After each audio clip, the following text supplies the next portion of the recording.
Shalom. Saat ini saya akan membagikan firman Tuhan tentang hujan akhir atau kegerakan besar di akhir zaman. Kita akan melihat dari firman Tuhan tentang hujan akhir atau kegerakan besar di akhir zaman. Kita akan membaca dari Yoel pasal 2 ayat 23.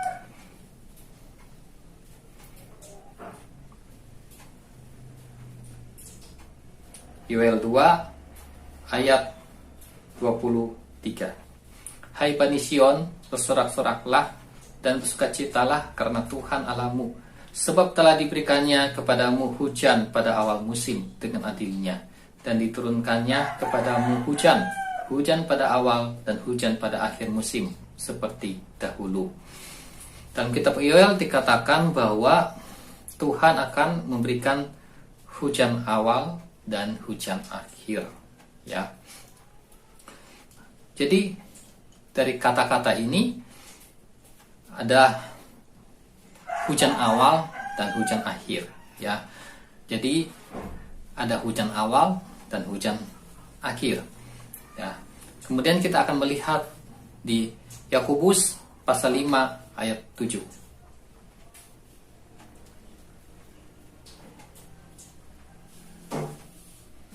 Karena itu saudara-saudara, bersabarlah sampai kepada kedatangan Tuhan. Sesungguhnya petani menantikan hasil yang berharga dari tanahnya, dan ia sabar sampai telah turun hujan musim gugur dan hujan musim semi. Amin. Alkitab Terjemahan Baru menulis musim gugur dan musim semi. Tetapi Alkitab lain ada yang menuliskan yaitu hujan awal dan hujan akhir. Nah, jadi di kitab Yoel dan Yakobus ada dituliskan kata yaitu hujan awal dan hujan akhir. Kalau ada hujan awal berarti ada hujan akhir. Ya, apa hubungannya dengan kebangunan rohani atau kegerakan besar, ya, di akhir zaman? Apa hubungannya? Nah, kita akan melihat bahwa hujan awal, ya, yaitu pencurahan Roh Kudus yang pertama kali sudah terjadi, ya, seperti yang ditulis dalam kitab Kisah Para Rasul pasal 2, ya.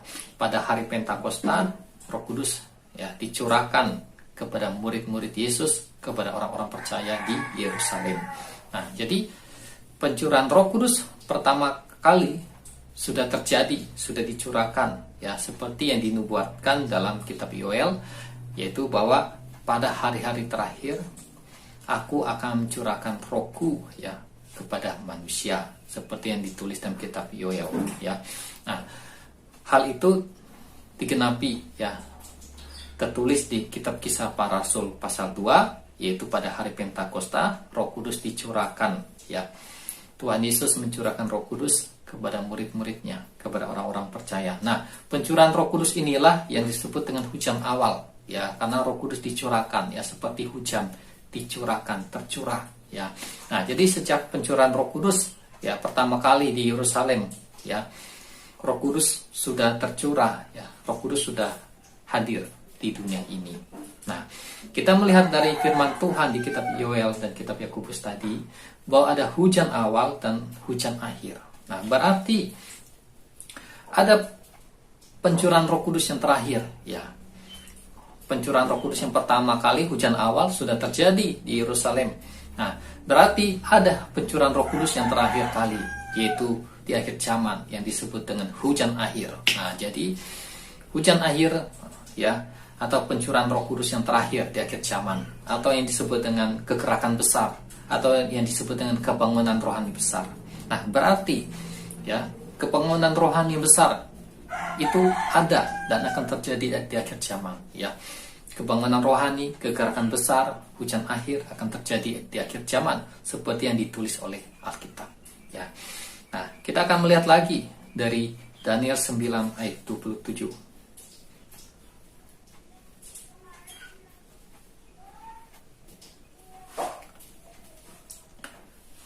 Raja itu akan membuat perjanjian itu menjadi berat bagi banyak orang selama 1 kali 7 masa.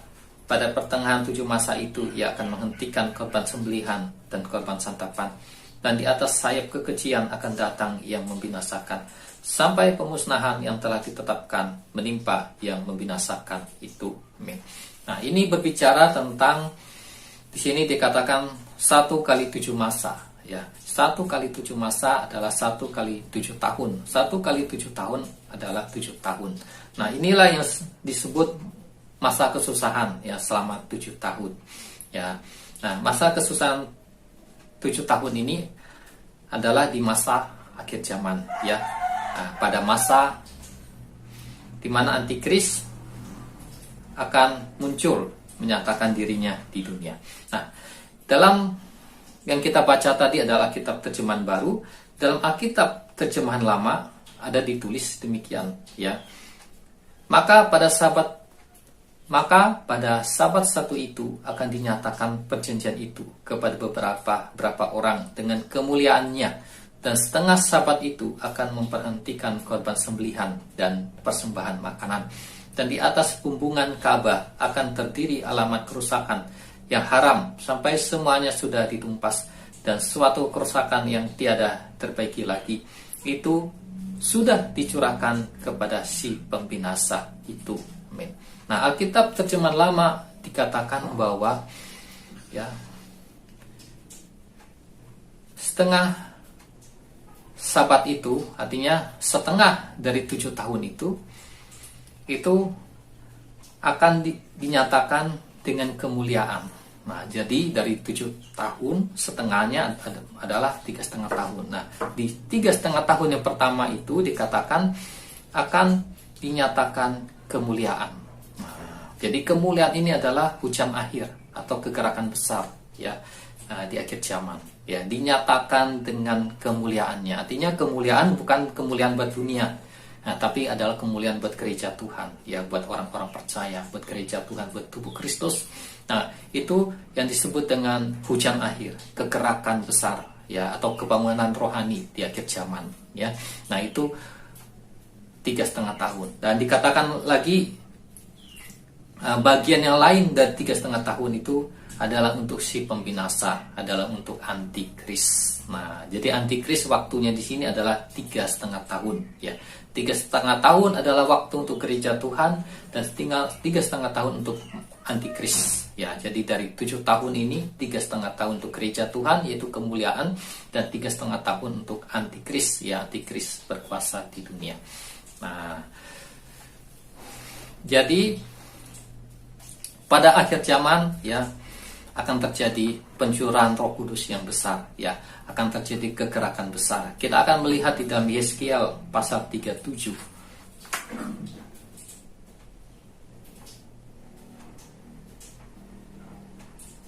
Ayat ke-1 sampai ayat ke-14, ya, tapi kita tidak akan baca dari ayat 1 sampai ayat ke-14, ya, karena terlalu panjang, ya. Nah, jadi bisa kita membaca masing-masing, ya. Nah, jadi judulnya adalah Kebangkitan Israel, ya. Jadi Yeskiel 37 ayat 1 sampai 14 ini berbicara di mana Nabi Yeskiel disuruh Tuhan untuk bernubuat, ya, kepada tulang-tulang, ya, dari umat Israel, ya. Tulang-tulang yang sudah kering, artinya orang yang sudah mati, tinggal tulang-tulangnya, untuk bernubuat kepada tulang-tulang supaya tulang-tulang ini boleh tumbuh daging dan kemudian hidup. Dan ketika Nabi Yeskiel bernubuat, ya, seperti apa yang disuruh Tuhan, ya, ketika dia bernubuat atau dia berkata-kata, maka dari daging-daging ini muncul urat, muncul daging, ya. Kemudian Yeskiel menyuruh, ya, napas hidup untuk datang, ya. Akhirnya tulang-tulang ini yang sudah menjadi daging, ya, menjadi manusia, hidup kembali. Nah, maka tadi judulnya adalah Kebangkitan Israel. Nah, jadi kitab Yeskiel ini juga, ya, di dalam Yeskiel 37, yaitu di ayat yang ke-7, ya. Ayat yang ke-7 berkata, "Lalu aku bernubuat seperti diperintahkan kepadaku, dan segera sesudah aku bernubuat, kedengaranlah suara. Sungguh, suatu suara berderak-derak, dan tulang-tulang itu bertemu satu sama lain. Nah, kita melihat ayat 7 dalam Alkitab terjemahan lama. Lalu bernubuatlah aku seperti yang sudah dipesan kepadaku. Maka sementara aku bernubuat itu, datanglah suatu bunyi heran. Maka adalah suatu gerakan besar, dan segala tulang-tulang itu menghampirlah tulang kepada tulangnya. Amin. Nah, jadi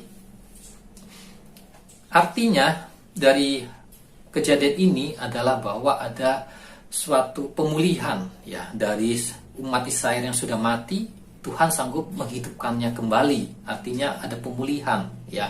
Nah, bila ini kita hubungkan secara rohani, maka ini adalah suatu kebangkitan rohani, suatu kebangunan rohani ya, dari mati rohani bisa hidup kembali. Nah, itu adalah suatu kebangunan rohani, suatu kebangkitan rohani. Nah, di sini dikatakan di terjemahan lama ayat 7 dikatakan bahwa ya, maka adalah suatu gerakan besar. Nah, jadi itulah di akhir zaman, yaitu kebangunan rohani, hujan akhir, yaitu ada suatu gerakan besar ya, ada kebangunan rohani, ada pemulihan ya, kebangunan rohani besar ya terjadi di akhir zaman. Nah, kita akan melihat di dalam Yeskiel 47 ayat 3 sampai 5.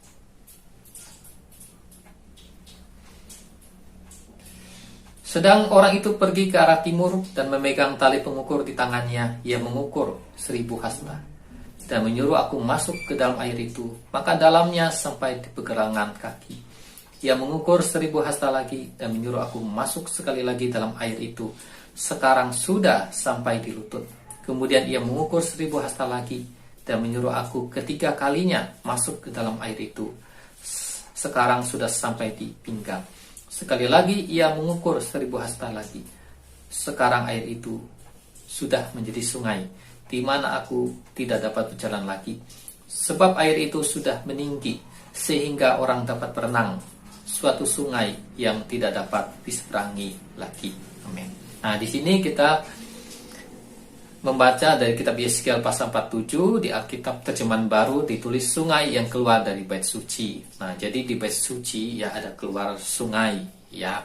Nah, di sini dikatakan Yeskiel ya, di sini ya dikatakan ia mengukur ya, ia mengukur ini berbicara seorang malaikat ya, malaikat ini mengukur. Nah, jadi air yang keluar dari bait suci ini ya pertama kali tingginya hanya sampai di pergelangan kaki ya.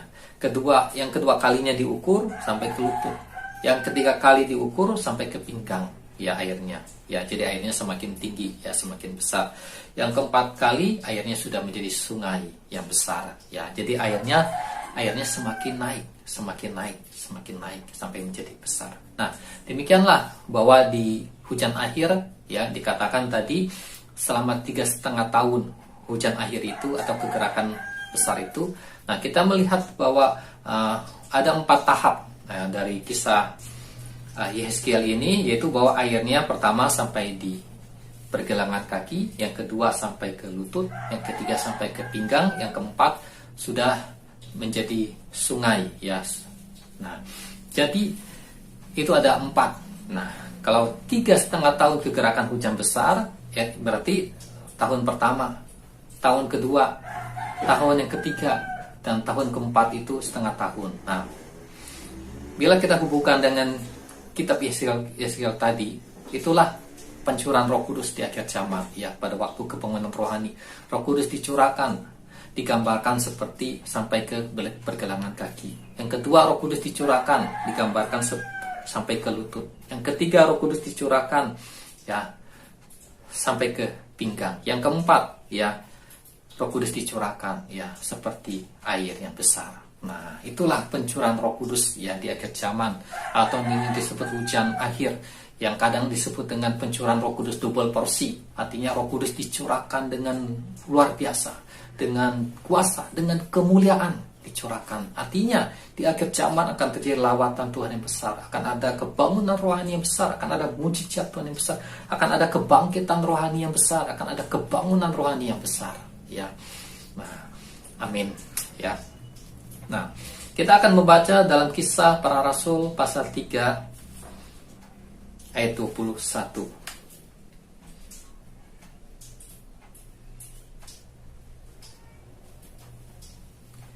Kristus itu harus tinggal di surga sampai waktu pemulihan segala sesuatu, seperti yang difirmankan Allah dengan perantaraan nabi-nabinya yang kudus di zaman dahulu. Amin.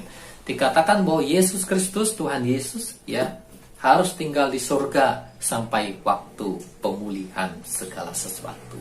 Nah, jadi waktu pemulihan segala sesuatu bukanlah waktu pemulihan dunia ini atau seluruh dunia ini, ya, tetapi adalah waktu pemulihan untuk gerejanya, untuk tubuh Kristus. Nah, jadi gerejanya harus dipulihkan, gerejanya harus dibangkitkan oleh Tuhan, ya, di akhir zaman.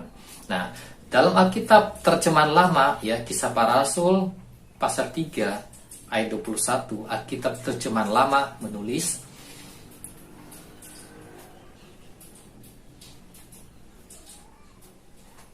ialah yang tak dapat tiada disambut oleh surga sampai kepada masa segala sesuatu disempurnakan, sama seperti difirmankan oleh Allah dengan lidah nabi-nabinya yang suci daripada awal dunia ini. Amin. Nah, di sini Alkitab terjemahan lama menulis disempurnakan. Nah, tapi Alkitab terjemahan baru menulis pemulihan. Nah, artinya akan ada pemulihan, akan ada kesempurnaan, yaitu kesempurnaan gereja Tuhan di akhir zaman, ya.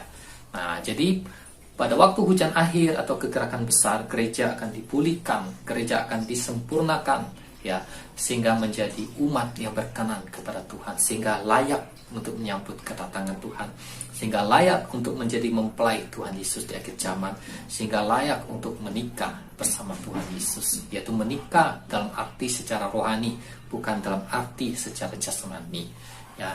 Nah, jadi bukanlah pemulihan segala sesuatu, ya, artinya bukan pemulihan dunia ini, tetapi pemulihan gereja Tuhan, ya, supaya gereja dibangkitkan, dipulihkan, disempurnakan, berkenan sama Tuhan, ya, menjadi mempelai Tuhan Yesus, sehingga waktu Tuhan Yesus datang, gerejanya sudah siap, mempelai wanitanya sudah siap, sehingga diambil oleh Tuhan Yesus, ya, diangkat oleh Tuhan Yesus, ya, dan tinggal bersama-sama Tuhan Yesus, ya, selalu bersama-sama dengan Tuhan Yesus. Nah, kemudian ayat yang terakhir yaitu di Wahyu 12 ayat 1.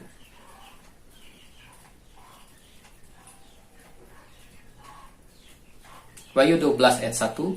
Maka tampaklah suatu tanda besar di langit, seorang perempuan berselubungkan matahari dengan bulan di bawah kakinya, dan sebuah mahkota duri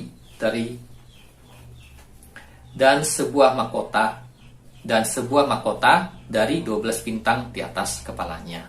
Nah, jadi Rasul Yohanes di sini melihat ada seorang perempuan, ya, berselubungkan matahari, bulan, ya, dan juga bintang, ya. Nah, jadi yang dilihat oleh Yohanes ini bukanlah ada suatu makhluk raksasa yang ada di langit, ya, secara jasmani, yaitu ada perempuan makhluk raksasa besar di langit, raksasa, bukan begitu, ya. Tapi ini adalah berbicara secara arti rohani, yaitu berbicara bahwa itu adalah gereja Tuhan, ya. Karena firman Tuhan berkata bahwa orang-orang yang percaya kepada Tuhan Yesus disebut kekasih-kekasih Tuhan, disebut mempelai Tuhan Yesus, disebut mempelai wanita. Nah, jadi perempuan yang dilihat oleh Rasul Yohanes ini bukanlah perempuan dalam arti fisik jasmani, ada perempuan yang besar raksasa di langit, bukan, ya, tapi adalah berbicara gereja Tuhan, ya, gereja Tuhan yang disempurnakan, dan dikatakan bahwa gerejanya ini ada di langit, ya, bukan ada di bumi. Artinya pada waktu Tuhan Yesus datang mengangkat gerejanya akan diasingkan, disingkirkan, ya, ditaruh di awan-awan atau di langit, ya. Nah, jadi Rasul Yohanes melihat bahwa gerejanya ini, perempuan ini ada di langit, ya, bukan di bumi, ya. Nah, jadi perempuan ini adalah berbicara gereja Tuhan, orang-orang percaya yang sudah disempurnakan, yang sudah dipulihkan, yang sudah disempurnakan, yang sudah layak menjadi mempelai Tuhan Yesus, yang layak untuk menikah bersama Tuhan Yesus, ya, dalam arti menikah secara rohani. Ya, di sini perempuan ini berselubungkan matahari, ya, dengan bulan di bawah kakinya dan 12 bintang di atas kepalanya. Nah, ini juga bukan arti secara fisik bahwa ada perempuan raksasa, kemudian ada matahari, ada, ya, bulan di bawah kakinya, ada bintang di kepalanya. Bukan dalam arti secara fisik, ya, tapi dalam arti secara rohani, yaitu bahwa gereja Tuhan, ya, itu, ya, diselimuti, ya, atau dilindungi, atau disertai, ya, matahari berbicara Allah Bapa, bulan berbicara Tuhan Yesus Kristus, bintang berbicara Roh Kudus. Nah, jadi gereja Tuhan ini dilindungi Tuhan, ya, disertai oleh Tuhan, ya, oleh Allah Bapa, oleh Tuhan Yesus, oleh Roh Kudus. Nah, jadi gereja Tuhan ini, orang-orang percaya ini adalah milik Tuhan, dilindungi oleh Tuhan, ya, di dalam Allah Bapa, di dalam Tuhan Yesus, di dalam Roh Kudus, ya, di dalam nama Tuhan Yesus Kristus. Nah, jadi di sini artinya gereja ini sudah dewasa rohani, ya. Ini tidak ditulis, ya, bahwa ini adalah seorang anak-anak atau seorang bayi, ya, tapi ditulis adalah seorang perempuan. Artinya perempuan ini sudah perempuan, artinya orang yang sudah dewasa, yaitu dewasa rohani, ya.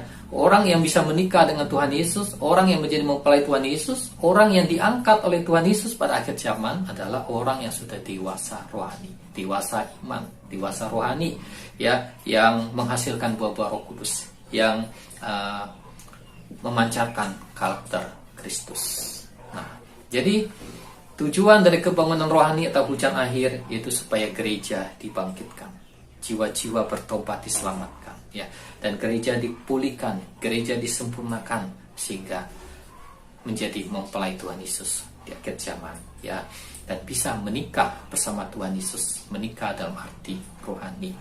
Nah, jadi sesudah gereja ini disempurnakan, maka gereja ini akan diangkat oleh Tuhan Yesus, ya, dibawa ke awan-awan atau di langit, ya, dibawa ke awan-awan atau di langit, itu akan diasingkan, ya, akan disebut keangkatan gereja, ya, sesuai dengan apa yang ditulis oleh Alkitab, ya. Gereja diangkat, ditaruh di awan-awan di langit, bukan ditaruh di bumi dan bukan ditaruh di laut, ya. Kenapa? Karena bumi dan laut dikuasai oleh iblis, oleh antikris. Karena itu Tuhan membawa kekasih-kekasihnya, mempelainya itu diasingkan, diangkat, ya, ditaruh ke awan-awan di langit, ya.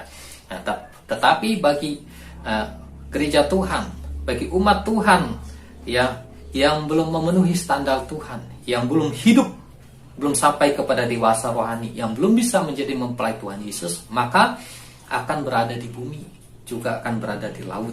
Nah, maka akan mengalami masa penganiayaan dari antikris, ya, selama 3,5 tahun. Dan kita akan melihat di Wahyu pasal 12 ini, sesudah nampak penglihatan perempuan ini, maka dikatakan bahwa perempuan ini diangkat, ya, dan dibawa ke padang gurun. Nah, jadi padang gurun ini bukanlah padang gurun seperti padang gurun di Timur Tengah atau padang gurun yang ada di bumi. Nah, bukan padang gurun dalam arti secara jasmani, tapi padang gurun dalam arti rohani, yaitu di langit, yaitu di awan-awan, di langit, ya, di awan-awan, di langit. Nah, jadi gereja perempuan ini dibawa ke langit, ke awan-awan, yang dilindungi oleh Tuhan, dijaga di sana, ya. Nah, kemudian sesudah Wahyu pasal 12, maka kita akan melihat Wahyu pasal 13. Nah, di Wahyu pasal 13 dikatakan ada binatang yang keluar dari dalam laut, itulah antikris, dan binatang yang keluar dari dalam bumi, itulah nabi palsu. Maka dimulailah sesudah gereja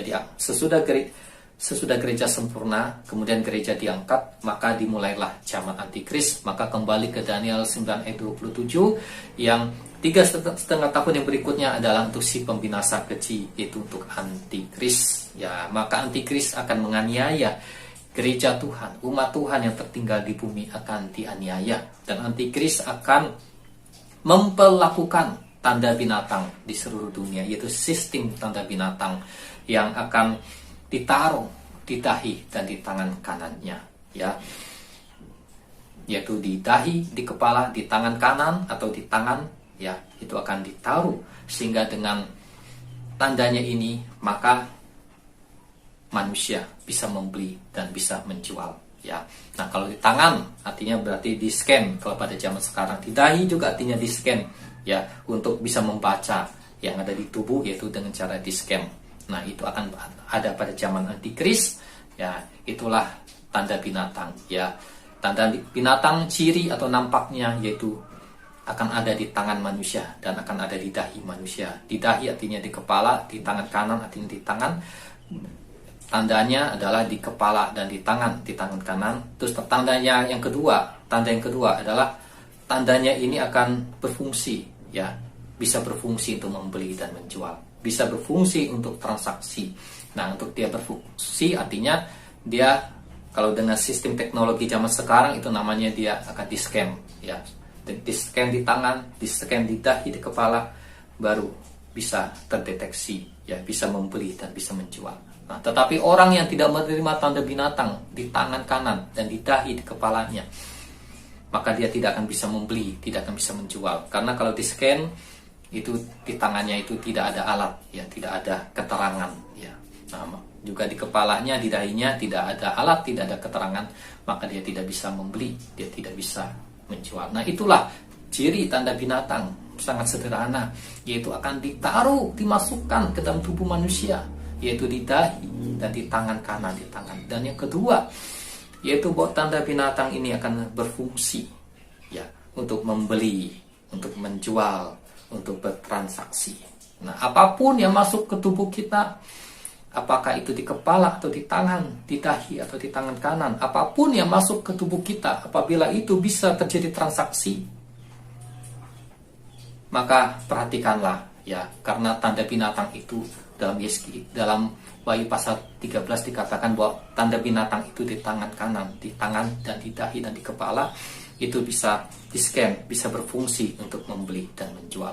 Dan hati-hatilah dengan tanda binatang itu, ya, supaya gereja Tuhan, orang-orang percaya jangan menerima tanda binatang, ya, supaya bisa diluputkan oleh Tuhan, ya, disingkirkan, bisa diangkat ke awan-awan, ataupun orang Kristen, orang percaya umat Tuhan yang tertinggal pada zaman antikris juga jangan menerima tanda binatang, supaya mereka jangan seperti apa yang firman Tuhan katakan, bahwa barang siapa yang menerima tanda binatang ini, dia tidak bisa diampuni dan dia akan dihukum sampai selama-lamanya. Karena orang yang menerima tanda binatang ini akan dikuasai oleh antikris. Pikirannya, tubuh jiwa rohnya akan dikuasai oleh antikris. Karena melalui tanda binatang yang masuk ke tubuhnya ini, antikris akan menguasai, mengontrol, mengendalikan dia, sehingga dia tidak lagi menjadi, tubuhnya bukan menjadi miliknya lagi secara penuh. Kan dia dikuasai oleh antikris, sehingga tubuhnya bukan menjadi milik dia sendiri sepenuhnya. Dia tidak bisa mengendalikan tubuhnya sepenuhnya, tetapi tubuhnya, pikiran jiwanya dikendalikan, dikontrol oleh antikris melalui tanda binatang tersebut. Sehingga maka firman Tuhan berkata, orang yang menerima tanda binatang ini, dia akan dihukum oleh Tuhan. Artinya dia udah nggak bisa bertobat. Kenapa dia tidak bisa bertobat? Karena dia dikendalikan tubuh jiwa rohnya, dikontrol, dikendalikan, dikuasai tubuh jiwa rohnya oleh tanda binatang tersebut. Ya. Demikian firman Tuhan. Tuhan Yesus memberkati. Amin.